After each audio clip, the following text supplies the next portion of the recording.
நேற்று வந்து ஓபிஎஸ் தலைமையில் வந்து ஆலோசனை கூட்டம் நடைபெற்றது. அந்த ஆலோசனை கூட்டத்தில் ஓபிஎஸ் பேட்டி கொடுத்திருக்காரு. என்னன்னா அதுக்கு முன்னாடி தேசிய கல்விக் கொள்கை இருக்கு, இதெல்லாம் வந்து நீங்க கேட்காதீங்க. எடுத்த உடனே வந்து ஏங்க இந்த கொசுக்களை பத்தி பேசாதீங்க. நாட்டுல வந்து பாத்தீங்கன்னா எவ்வளவு பிரச்சனைகள் இருக்கு. கொசுக்கள் பத்தி பேசுறதுக்கு நேரம் இது. அந்த கொசு என்ன சொல்லிட்டு சொல்லுங்க. அதிமுக வந்து பொதுச் செயலாளர் பதவி இருக்காது, ஒருங்கிணைப்பு பதவி தான் நான் கொண்டு வரேன்னு சொல்லியிருக்காரு. ஆமா, நேற்று பேட்டி இல்ல அவரு வந்து ஏதோ சொல்ற ரகசியம்னு சொல்லிட்டு, அந்த ரகசியன்னு வார்த்தை வந்தாலே யாரோட யார் தொடர்புன்னு நல்லா தெரியும். நீட் ரகசியம் யாரு? உதயநிதி. அப்ப அவங்களோட வந்து திமுகவோட தொடர்பு இருந்து அந்த நோய் தொத்திக்குச்சு. அதனாலதான் இவர் என்ன சொல்றாரு, எனக்கு அந்த ரகசியம் தெரியாது. ரகசியம் தெரிஞ்சா சொல்லுங்க. அது தங்கமலை ரகசியமா இல்ல சிதம்பரம் ரகசியமா, என்ன ரகசியம் சொல்லிட்டு போங்க. அதனால ரகசியம்னு சொல்லி தொண்டர்களை ஏமாத்துற வேலையை தான் வந்து இந்த 4 ஆண்டு காலத்துக்கு மேலாக இன்னைக்கு வந்து ஓபிஎஸ் அவருடைய வகையாளர்களும் செய்கின்ற விஷயங்கள். எனவே அது நிச்சயமா வந்து தொண்டர்கள் மத்தியில் எடுபட போறது கிடையாது. வேற என்ன கேள்வி? இப்பதான் நாம மொழிதமா இரு கண்கள், தமிழிடமும் மொழி இரு கண்கள், அது கேட்கணும்ல.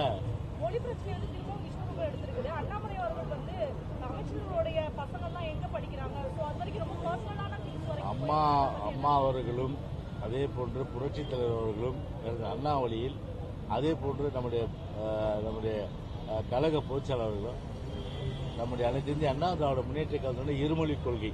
ஏன்னா அதுல எந்தவித மாற்றமும் இல்லை. ஒரு மொழியை வந்து திணிக்க கூடாது.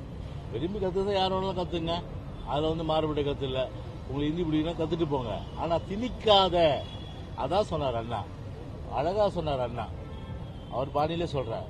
அதாவது வந்து குரலை எப்படி சொல்லட்டுமா? அப்பா அம்மா வடநாட்டு நண்பர் ஒருவர் என்னிடத்திலே பேசும்போது சொன்னார்கள், இந்தி மொழி 3 மாதத்திலே நீங்கள் கற்றுக்கொள்ளலாம் என்று சொன்னார்கள். நான் சொன்னேன், இந்தி மொழி 3 மாதத்திலே கற்றுக்கொள்ளலாம், ஆனால் அதற்கு மேலே கற்றுக்கொள்வதற்கு என்ன இருக்கிறது இந்தி மொழியில? எவ்வளவு அறிவு! ஒன்றும் இல்லை. அப்படிப்பட்ட மொழி தேவையா? ஒரு நாள் தேவையில்லை. அதாவது இந்தி தேவையில்லை. இந்தி தேவையில்லை, யார் வேணாலும் கத்துங்க, திணிக்காதுன்னா. ஆனால் ஒரு அரசமைப்பு சட்டத்தில் ஒரு சமநிலை சமத்துவம் எதுக்கு சொல்றோம்?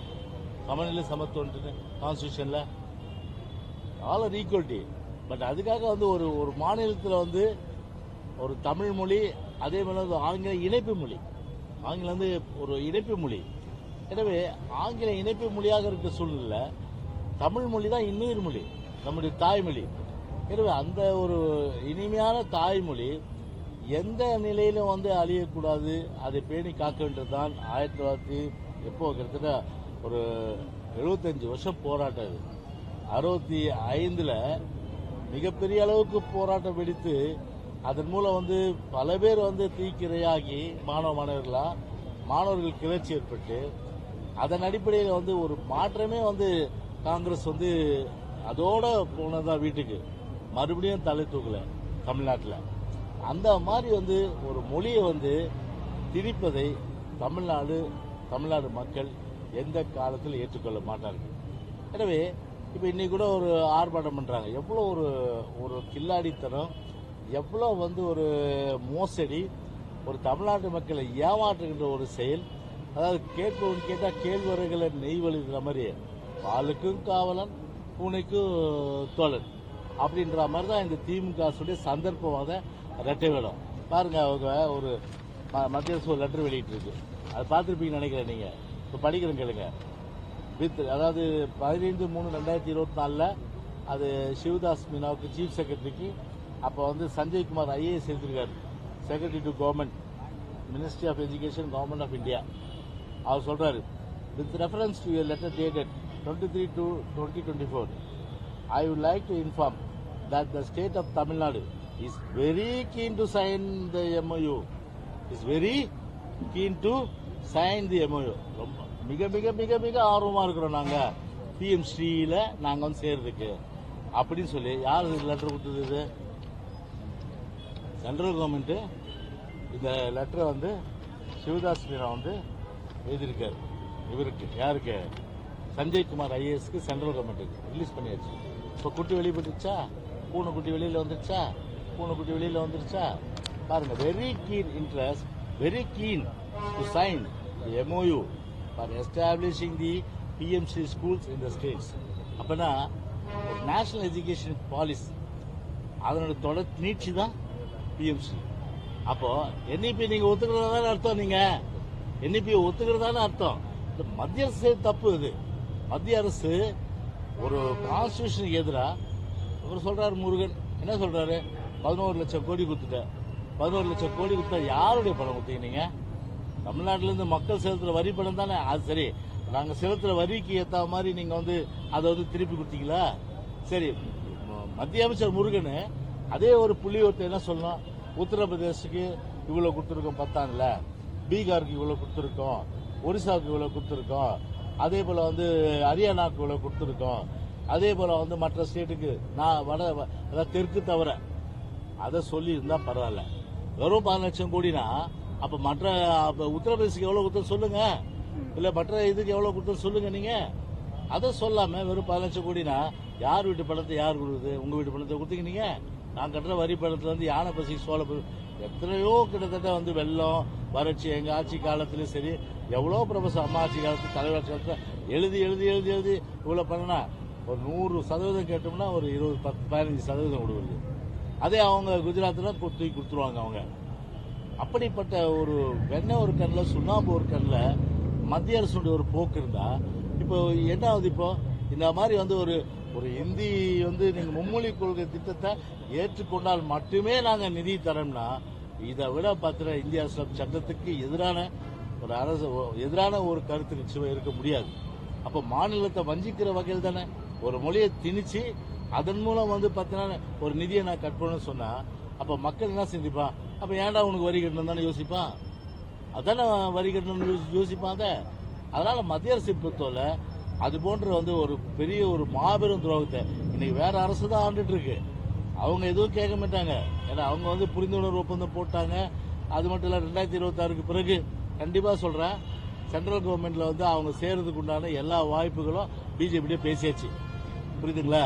அதனால அவங்க அதிகம் பேச மாட்டாங்க.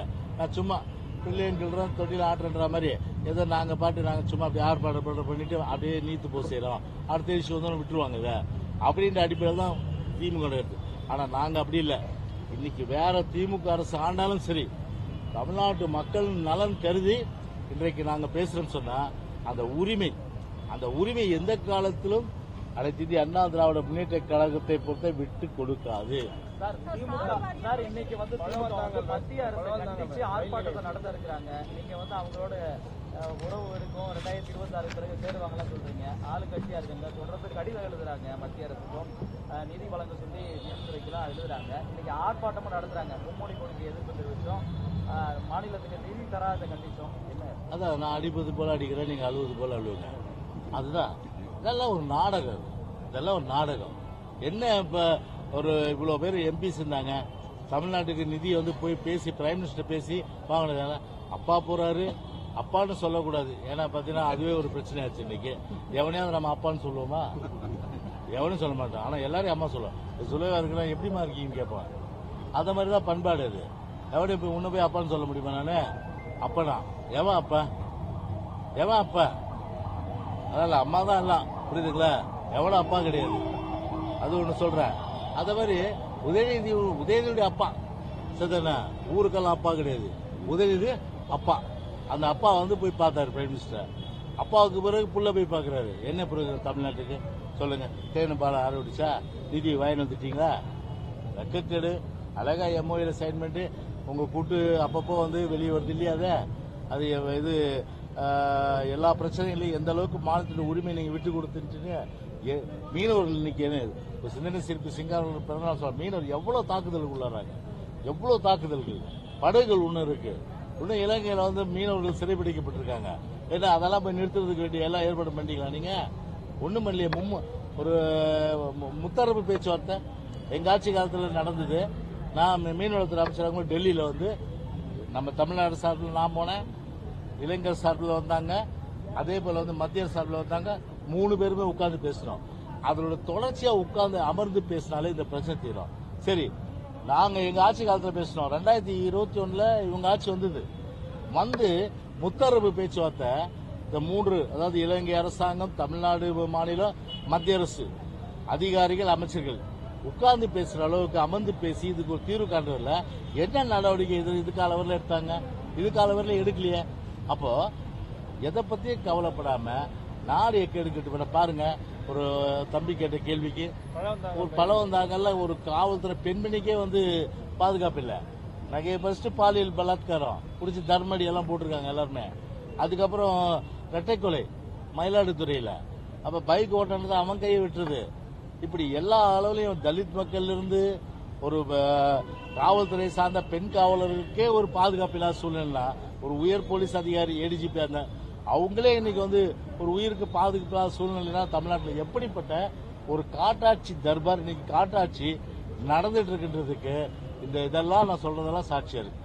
ஓய்வு பெற்ற நீதிபதிகள் வந்து ஹரிபரந்தாமன் மற்றும் சந்து அவர்கள் அளித்த செய்தியாளர் சந்திப்பில் என்ன சொல்லியிருக்காங்கன்னா, தலித்துகள், சிறுபான்மையினர்கள் மற்றும் பிற்படுத்தப்பட்டவர்களுக்கு நீதிமன்றங்களை புறக்கணிக்கிறாங்க. அதாவது நீதிபதி ஆவதற்கு தடையா இருக்காங்க. சங்கிகள் நிறைந்த இடமாக நீதிமன்றங்கள் உள்ளதுன்னு சொல்லிட்டு அவங்க பேட்டி அளிச்சிருக்காங்க. அதை பத்தி நீங்க என்ன நினைக்கிறீங்க? இல்ல பொதுவாகவே இந்த சோசியல் ஜஸ்டிஸ், ஒரு சமூக நீதி அப்படின்றது எல்லா இடங்களிலும் இருக்கணும்.